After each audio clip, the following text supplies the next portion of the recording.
बिस्मिल्लाहिर्रहमानिर्रहीम। हमारा आज का टॉपिक जो है वो डाइफ्रैक्शन के ऊपर है। डाइफ्रैक्शन भी वेव की, जैसे पिछले हमने प्रॉपर्टी पढ़ी है रिफ्लेक्शन की, ऐसी ये वेव की एक प्रॉपर्टी का नाम है डाइफ्रैक्शन। इसके अंदर मैंने 3 पोर्शन बनाए हैं, जिसमें पहले मैंने डेफिनेशन बताई है कि डाइफ्रैक्शन ग्रेटिंग की, डाइफ्रैक्शन की थोड़ी डेफिनेशन क्या है, प्रोसेस क्या है। देन उसके बाद मैंने डाइफ्रैक्शन करवाई है सिंगल स्लिट में से, एक छोटा स्लिट लिया उसमें से डाइफ्रैक्शन करवाई।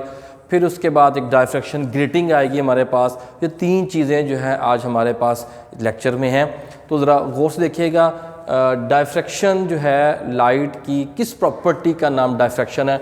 डाइफ्रैक्शन है bending of light around obstacle, यानी कोई रुकावट है लाइट के सामने में, कोई रुकावट आ रही है।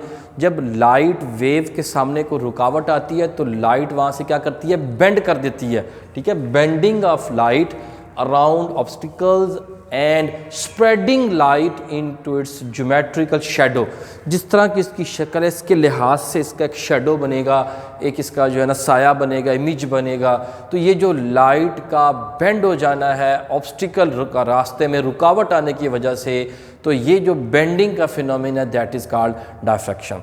जैसे कि आप लोगों को याद होगा कि हमने पिछले लेक्चर्स के अंदर यंग्स डबल स्लिट एक्सपेरिमेंट पढ़ा था। उधर हमने क्या की थी, लाइट के सामने हमने छोटा सा स्लिट रखा था तो लाइट बेंड हो गई थी। वहाँ पर हमने ये प्रॉपर्टी की बात नहीं की, लेकिन हमने लाइट की बेंडिंग ज़रूर शो की है वहाँ पर। ठीक है, उसी तरीके से वो अपने रुकावट जो भी ऑब्स्टिकल आया उसके लिहाज से उसने बेंडिंग की। अब यहाँ पर यंग डबल स्लिट के बाद एक दूसरा एक्सपेरिमेंट जो आपको यहाँ सिखाया जा रहा है, यहाँ पर एक बड़ी इंपॉर्टेंट बात हम सीखेंगे कि ये आपके पास लाइट का सोर्स है, इससे ये रेड कलर की लाइट आ रही है, इसकी एक ख़ास वेवलेंथ है। मैंने इसके सामने एक छोटा सा बॉल रखा। अब बॉल का साइज़, ये बड़ी इंपॉर्टेंट बात है, समझने की बात है। बॉल का साइज़ जब एक ख़ास साइज़ के बराबर आता है या उससे कम या छोटा होता है तो हम क्या चीज़ देखते हैं, यानी ये ख़ास साइज़ है जो क्या है जी, जो वेवलेंथ आप यूज़ कर रहे हैं उसके कंपेरेबल आपने इसका साइज़ लिया जो कि इस वेव के सामने एक ऑब्स्टिकल की तरह काम कर रहा है। तो मैंने क्या लिखा है, comparable to the size of obstacle जब ये वेवलेंथ थी। तो देखते क्या है, ये लाइट इसके अपर और लोअर पार्ट से बेंड हो जाती है, बेंड होके इधर को भी फैलती है और अंदर की तरफ भी फैलती है। अब फैलने के बाद क्या होगा, इसका पीछे एक इमेज बनेगा किसी स्क्रीन पे, किसी दीवार के ऊपर, जो क्या होगा बिल्कुल ब्लैक बनना चाहिए। लाइक दिस, मैं ये हाथ रखूं और यहाँ से लाइट फॉल करूं, मेरा पीछे हाथ का साया बन जाएगा। ठीक है, ऐसे पीछे एक दीवार पे बॉल बन गई है, बहुत बड़ी सी बॉल बनी है।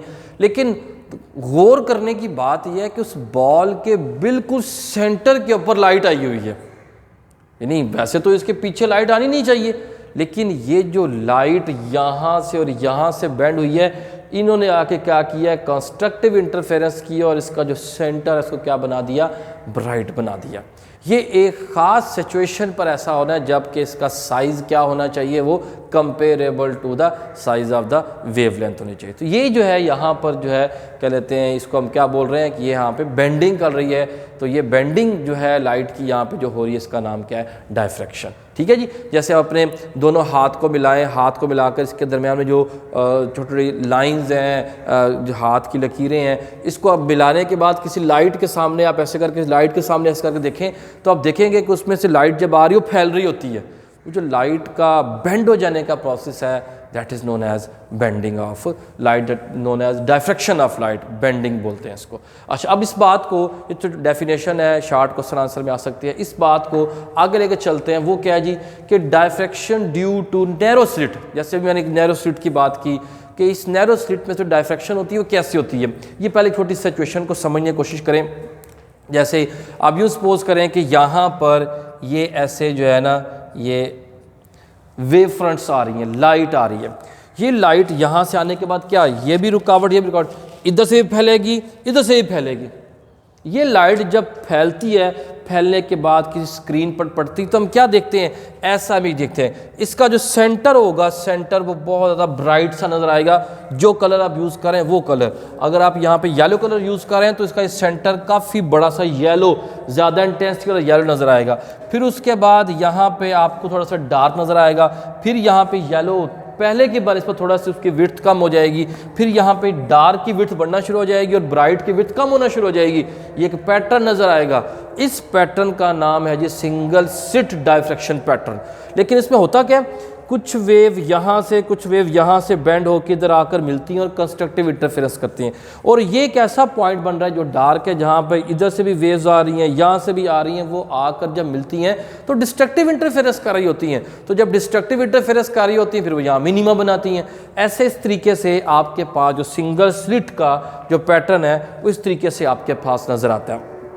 इस पैटर्न को मैंने रे डायग्राम के अंदर थोड़ा सा ज़्यादा एक्सप्लेन किया है और एक्सपोज करके इसकी इक्वेशन भी ड्राइव की है। देखिएगा, ये सपोज मेरे पास एक सिंगल स्लिट है ए बी, ये सिंगल स्लिट है, इसके ऊपर एक वेवलेंथ आ रही है। मैंने पहले बात की थी कि डायफ्रैक्शन के लिए जो स्लिट सेपरेशन होती है, जो साइज़ ऑफ स्लिट होता है, उसके कंपेरेबल आपने वेवलेंथ यूज़ करनी है। मैंने जो साइज़ रखा हुआ है उसको मैंने वेवलेंथ के बराबर तकरीबन लिया हुआ है और मैंने इसके 9 यानी 8 पोर्शन बनाए हुए हैं। तो देखें 1 2 3 4 5 6 7 8 9, ये यहाँ तक मैंने इसको बनाया।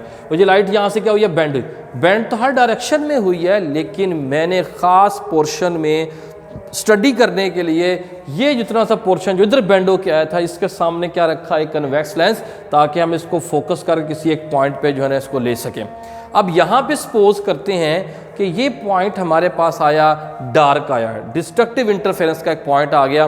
ठीक है, अब डिस्ट्रक्टिव इंटरफेरेंस का ये पॉइंट आया तो यहाँ पर जो इक्वेशन आनी चाहिए, जब मैं उसकी पार्ट डिफरेंस की कोई इक्वेशन लिखूंगा तो λ/2 के बराबर लिखूंगा। तो मैं क्या करता हूँ, मैं इसमें से पहला पॉइंट और 5वां पॉइंट इसको सपोज कर लेता हूँ। देखें, अगर मैं इसको सपोज करूँगा तो ये इस तरीके से, इस तरह बेंडिंग हुई इसके अंदर, जब बात है ऑब्स्टिकल की वजह से, रुकावट की वजह से जो ये बेंडिंग हुई है लाइट, तो ये ए से बी तक जो इसमें क्या आ गया, वो पार्ट डिफरेंस आ गया। इतना जो है हमारे पास पार्ट डिफरेंस, जिसको मैंने यहाँ पे ड्रॉ किया। देखिए, यहाँ से लेके यहाँ तक लैम्डा है, तो इस सेंटर तक कितना होगा, λ/2। ये λ/2 हो गया या d/2 हो गया। ये d/2 आप किसका बराबर आ रहा है, λ/2 के बराबर। कैसे पता लगेगा, बेसिकली आपने क्या लेना है, यहाँ पर ए बी लेना है, ये ए बी। अब इस ए बी को आप क्या करें, इस राइट एंगल ट्राइंगल से जब मालूम करेंगे d/2 साइन ऑफ थीटा बनेगा। यह आपका क्या होता है, पार्ट डिफरेंस होता है कि पहली रे और दूसरी रे के दरमियान पार्ट डिफरेंस कितना आ रहा है। तो ये पार्ट डिफरेंस बना आपको लैम्डा जो है ना d/2 साइन थीटा। जब ये पार्ट डिफरेंस λ/2 के बराबर बनना है तो हमारे पास क्या आ जाना है, डिस्ट्रक्टिव इंटरफेरेंस। जैसे कि मैं डिस्ट्रक्टिव इंटरफेरेंस कंसीडर कर रहा हूँ इसको, तो मैं क्या रखूंगा, इन दोनों को इक्वल रखूंगा। इक्वल रख के मैं सॉल्व कर तो मेरे पास इक्वेशन आती है d sine theta is equal to λ। अब अगर मैं इस इक्वेशन को जनरलाइज्ड केस पे लिखना चाहूँ, जनरलाइज्ड मीन किसी भी ऑर्डर के लिए, फर्स्ट सेकंड थर्ड फोर्थ के लिए जो भी करना चाहूँ, तो मैं यहाँ पे क्या लिख दूंगा, सिंपल m लिख दूंगा, m लैम्डा, और m यहाँ पे क्या होगा, +-1। जैसे इसका सेंटर जो है ब्राइट, इसके बाद फर्स्ट ऊपर और माइनस जो नीचे, फिर +2 ऊपर, -2 नीचे। इस तरीके से आपके पास क्या हो जाएगा, सिंगल स्लिट का एक पैटर्न बन जाएगा। तो ये आपके पास जनरल इक्वेशन है जो आपके पास आप सिंगल स्लिट डायफ्रैक्शन पैटर्न के लिए इस्तेमाल कर सकते हैं। इसी तरीके से अगला जो टॉपिक है वो डायफ्रैक्शन ग्रेटिंग के ऊपर है।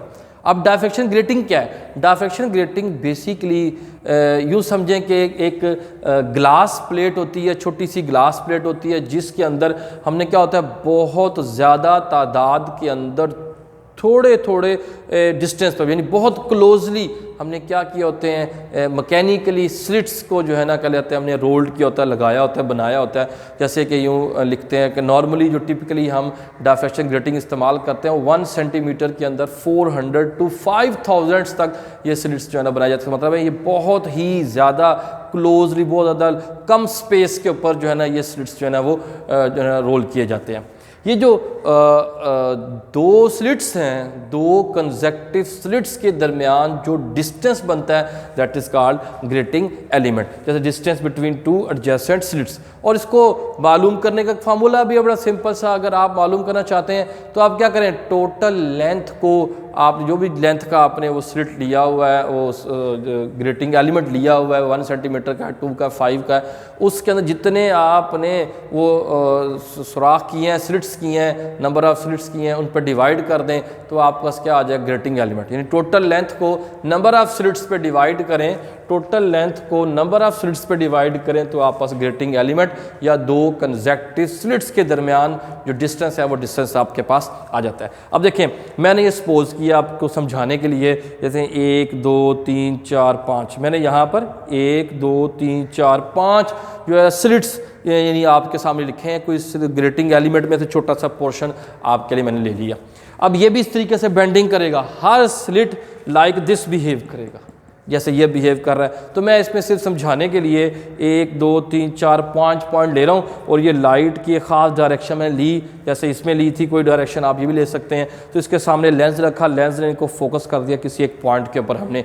जब बता इसके अंदर पैटर्न सा बनेगा, जो जैसे कि आपके पास इसके अंदर पैटर्न आता है, इसके अंदर भी ऐसे पैटर्न बनेगा, सेंटर ब्राइट बनेगा, फिर डार्क, फिर ब्राइट, ऐसे आपके पास क्या हो जाएंगे वो पैटर्न डिज़ाइन इसके अंदर बन जाएंगे। अब मैं सपोज कर देता हूँ मैंने इसके अंदर कोई सिचुएशन ली, मैंने कोई सेंटर नहीं लिया, कहीं पर भी ले लिया, ये मैंने एक पॉइंट ले लिया, सपोज मैं इसको ब्राइट कंसिडर कर लेता हूँ।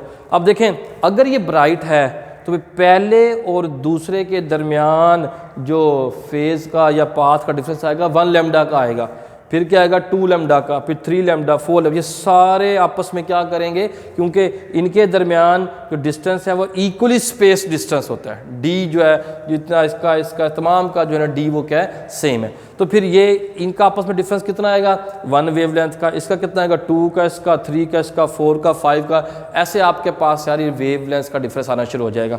जब ये दोनों जाकर मिलेंगी, इन्होंने तो ब्राइट बनाना है, इन्होंने तो क्योंकि पार्ट डिफरेंस इनका कितना आ रहा है लैम्डा का आ रहा है, जब ये दोनों मिलेंगी ये ब्राइट बनाएंगी, ये दोनों मिलेंगी इसका 2 वेवलेंथ का डिफरेंस ये भी ब्राइट बनाएंगे। इसका मतलब जब इन्होंने मिलना है यहाँ जाकर क्या बनाना है, एक ब्राइट जो है ना वो पैटर्न डिसाइड करना है यहाँ पे। लेकिन अगर आप इसकी पोजीशन को वेरी करेंगे, कोई ऐसी पोजीशन आ सकती है कि जब ये पार्ट डिफरेंस जो है ये λ/2 के ऑड इंटेग्रल मल्टीपल में आना शुरू हो जाए तो वो पॉइंट क्या बन जाएगा, वो आपके पास डार्क बन जाएगा। तो ये देखिए मैंने इसमें से ये वाली एक ट्रायंगल ये डिज़ाइन की है कि यहाँ से लेके यहाँ तक डिस्टेंस है जी डी, जो दो स्लिट्स के दरमियान फासला होता है। तो ये आपके पास ए बी डिस्टेंस जो है वो किसके बराबर है, लैम्डा के बराबर है। तो ये आपने जब ए बी लैम्डा बराबर रखा तो मैं इसको कह सकता हूँ इस राइट एंगल ट्रायंगल के मुताबिक ये डी साइन थीटा के बराबर है, जैसे पहले पढ़ते आए हैं। तो डी साइन थीटा जो है फिर किसके बराबर आ जाएगा, लैम्डा के। जब इसको लिखेंगे डी साइन थीटा किसके बराबर आएगा, 2 लैम्डा के बराबर। जब इसको बनाना चाहेंगे तो ये आ जाएगा डी साइन थीटा 3 लैम्डा के बराबर। तो उस वक्त आपके पास जब ये 2 आ रहा है तो डी भी 2 हो जाएगा, जब 3 आएगा तो डी भी क्या हो जाएगा, वो 3 हो जाएगा। इसी तरीके से आप अगर जनरलाइज्ड रिलेशन में लेके जाना चाहें तो आप कह सकते हैं कि D sine theta is equals to N lambda. तो ये एन आपके पास क्या हो जाएगा, कौन से ऑर्डर की बात करें, अगर आप बात करते हैं बिल्कुल सेंटर पे, जैसे कि सपोज इसका सेंटर है यहाँ पे, ये लाइन सीधी आ रही होंगी, वो फोकस होकर सेंटर पे आ जाएंगी, उस वक्त एन की वैल्यू क्या हो जाएगी, 0, क्योंकि पार्ट डिफरेंस किसी का भी नहीं होगा। जब आप बिल्कुल सेंटर पर लेंगे, जितना डिस्टेंस इसने ट्रैवल करना है उतना इसने जितना इसने करना है उतना इसने, जैसे कि मैंने पहले बताया था कि परपेंडिकुलर जो बाइसेक्टर होता है उस पर डिस्टेंस किसी भी पॉइंट से आप लेना चाहेंगे तो इक्वल डिस्टेंस आएगा। इस मतलब पार्ट डिफरेंस वहाँ पे नहीं आएंगे, तो सेंटर जो है वो क्या बनेगा, ब्राइट बनेगा। इसके बाद जब आप इस सेंटर से ऊपर या नीचे की तरफ आना शुरू करेंगे तो आप जैसे इसको मूव करवाएंगे आप देखेंगे कि यहाँ पर क्या हो जाएगा, पहले आपका ब्राइट था तो अब क्या हो जाएगा, डार्क आना शुरू हो जाएगा, और फिर एक ख़ास डिस्टेंस पर पहुँचे हैं तो आपका फिर ब्राइट आ गया।